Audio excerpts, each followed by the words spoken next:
Vous le connaissez puisque tout le monde a vu sur les réseaux sociaux que nous avons l'apôtre Yves Castanou. À vrai dire, et je le dis vraiment du fin fond de mon cœur, il y a quelque chose qu'on a remarqué dans la francophonie.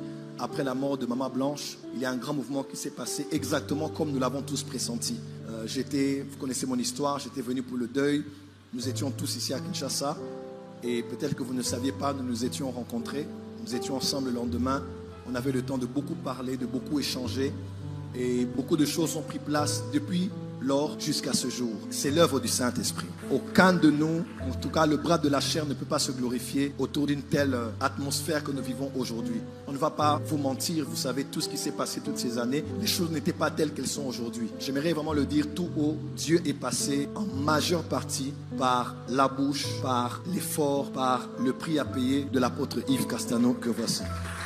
Tout ce qui se passe aujourd'hui parmi nous, même moi, quand on a parlé, m'a dit, Dieu m'a parlé. Seigneur, même moi, je ne me sentais pas prêt. Et aujourd'hui, tout le monde est d'accord, même vous, vous êtes d'accord que cette œuvre, c'est l'œuvre de l'Éternel. Je suis honoré et tellement ravi qu'il nous honore aujourd'hui de sa présence ici à la Porte des Cieux. Ce que nous vivons, ce que nous expérimentons est un grand miracle.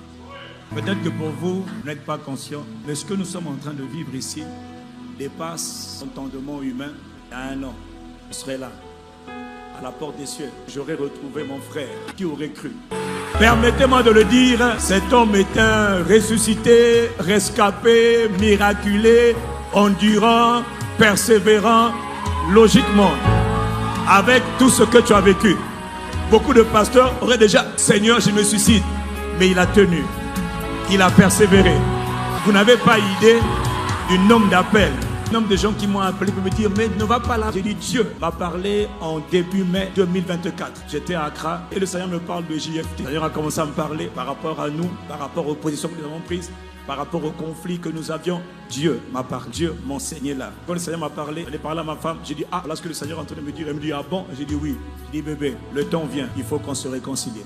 Parce que Satan a blagué beaucoup avec nous. Il nous a fait du mal, il lui a fait du mal, il a fait du mal au corps de Christ. Maintenant, ça doit s'arrêter. Je l'honore. Je l'honore parce que honnêtement, il a persévéré. Là où beaucoup d'autres auraient pu abandonner, lui, il a tenu. Dieu l'a taillé, Dieu l'a brisé, Dieu l'a écrasé, Dieu l'a humilié. Mais quand tu passes par ces choses, ça veut dire que la gloire à venir, que Dieu accomplisse ces paroles qu'il a prononcées sur ta vie, sur ta famille, sur ton époux Simiane. Comment on en est arrivé, après la mort de Maman Blanche, à cette réconciliation formidable, merveilleuse? Dans l'ombre, il y a des gens qu'on ne connaît pas. C'est les frères et les sœurs dans l'anonymat qui, depuis des années, se tenir devant le trône de la grâce.